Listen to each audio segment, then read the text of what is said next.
Ele disse: confessei-te o meu pecado. Lembre que no verso 3, ele diz: enquanto me calei. Mas depois ele diz: confessei-te o meu pecado, e a minha não encobri a minha maldade. Dizia eu: confessarei ao Senhor as minhas transgressões, e tu perdoaste a maldade do meu pecado. Então funciona assim, meu irmão. É assim que funciona. Há que ter uma confissão para você atingir o perdão. Eu queria dar aqui um passo a passo, mas não entendo como ordem de valor. Esse é mais valoroso que esse, não. É aleatório. E não são só esses, não. São muitos outros. Mas esses aqui eu diria que são mais fáceis ou possíveis de serem atingidos com mais facilidade. Primeiro, reconhecimento do pecado e da situação. Enquanto você não reconhecer que o que você faz é pecado, enquanto você não reconhecer a sua situação espiritual diante de Deus, nada muda. Tem que reconhecer. Vai ser pecado. E se Jesus voltar agora, é arriscado eu não ir. Tem que reconhecer a situação. Amém? O que mais? Confissão sincera do pecado e da situação. Porque tem gente que é assim, reconhece, mas ela guarda em segredo. Não, é errado mesmo, é errado. Não agrada a Deus, não agrada a Deus. Mas não adianta só reconhecer. Reconhecer é o primeiro passo. Após o reconhecimento, se exige, e não é uma exigência nossa, não é da igreja não, tá? É bíblica, é de Deus. Se exige a confissão, e essa confissão tem que ser sincera do pecado e da situação. Terceiro, abominar. Tomar nojo do pecado. Você só consegue se livrar do pecado quando você cria nojo dele. Deixa eu perguntar, alguém aqui fumava? Fumava? Só? Ninguém mais? Ana fumava? Fumava? Fumava e bebia? Olha aí, Tiago. Olha aí, Tiago. Tem quem diga, Tiago? Fumar e beber. Misericórdia. É verdade, não pode não, mentira não. Na igreja não pode não, né? Nem lá fora. Não revela muito não, irmã, tá bom? Deixa por aí mesmo. Amém. E se a pessoa ficar fumando perto da senhora hoje? O cheiro é tranquilo? Incomoda?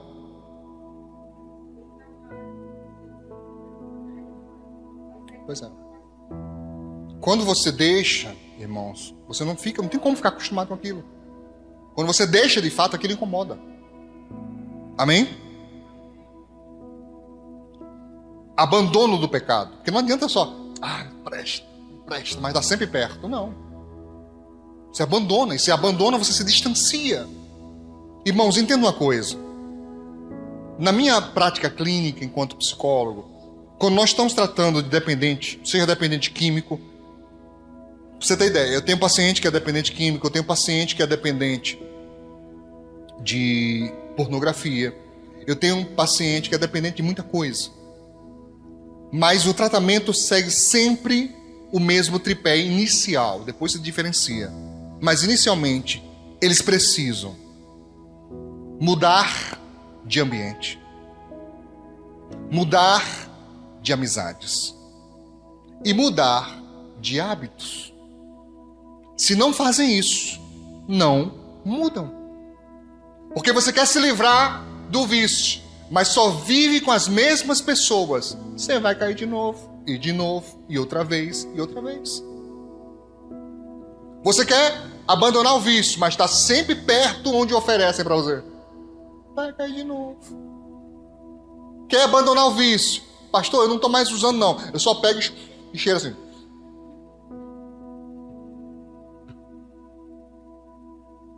Vai cair de novo. Então é um tripé.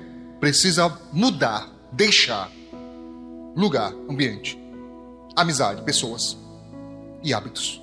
Mas eu já ensinei que os hábitos são mais fortes do que a vontade. Então você pode ter muita vontade de mudar. se não mudar os hábitos, não muda nada. Não muda nada. Eu já ensinei. Como é que faz para mudar os hábitos ruins, pastor? Inclui hábitos novos. Como é que inclui hábito, pastor? Tudo que você faz e repete se torna um hábito. Por que você não tem o hábito de ler a Bíblia? Por que você não tem o hábito de orar? Por que você não tem o hábito de fazer um devocional? Porque você não repete. Tem gente que fala assim, não, agora eu vou, pastor. Aí você olha assim, eita, parece um maratonista se preparando. Eita, agora eu vou, pastor. Sabe, eu vou lá. Beleza. Aí você pergunta 3 meses depois, e aí, como é que tá? Ixi, pastor, eu não tô fazendo mais não. Pois é. Você tem que fazer e repetir. Coloca hábitos novos no lugar dos hábitos maus. Você está me entendendo? Precisa abandonar o pecado. Outro ponto. Reconciliação com Deus. Aqui eu quero a sua máxima atenção, irmãos. Já estou encerrando. A sua máxima atenção nisso. Você e eu precisamos entender que o pecado é um crime contra Deus. Porque quebra o quê? A lei de Deus. A quebra da lei é um crime. Arrisca na transliteração, pecado é errar o alvo. Mas também pode ser entendido como desobediência à lei de Deus. Quando eu peco, eu me torno inimigo de Deus. Por quê? Porque eu passo a me parecer com o inimigo de Deus. Ao invés de ser imagem e semelhança de Deus, como deveria, eu passo a ser imagem e semelhança do mal. Porque faço a vontade do mal. Você está entendendo isso?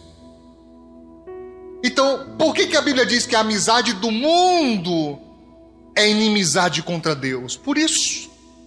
Porque a amizade do mundo, e mundo aqui não é planeta Terra, mas é sistema pecaminoso. Quando eu faço amizade com ele, a amizade com ele vai me influenciar. E essa influência, o que faz? Com que eu me afaste de Deus. Com que eu desobedeça a Deus. Você está me entendendo?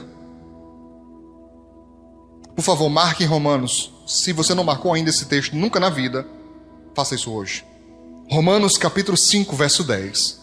O apóstolo Paulo, escrevendo aos cristãos de Roma, ele disse: porque se nós, sendo inimigos, olha o tempo passado, fomos reconciliados com Deus pela morte do seu Filho. Então entenda, antes de termos aliança com Cristo, nós somos inimigos de Deus por causa do pecado. A rebelião de Adão, faz com que a humanidade se volte contra o Criador. Por isso foram expulsos do Éden. Por isso não tiveram acesso à árvore da vida. Eles precisavam morrer e não viver eternamente no pecado, senão não teria mais jeito. Tá claro? De novo, se nós, sendo inimigos, fomos reconciliados com Deus pela morte de seu Filho, muito mais, estando já reconciliados, seremos salvos pela sua vida. O que significa dizer, pastor? Que se eu aceito a Jesus como meu único e suficiente Salvador, Ele, Cristo, me lava, me limpa, me purifica de todo pecado e maldade. Isso me faz ter condições de ser apresentado a Deus. E Deus, na sua infinita bondade, no seu grande amor, nos aceita como filhos por adoção. E aqui ele diz, já agora reconciliados, seremos salvos pela vida de Cristo. Mas se não queremos a vida de Cristo, se renegamos a cruz, ou se não passamos da religiosidade e apenas ficamos na superficialidade, se não avançamos, se apenas somos crente de nome, cristão de nome, mas sem aliança com Deus. Isso é enganar nós mesmos.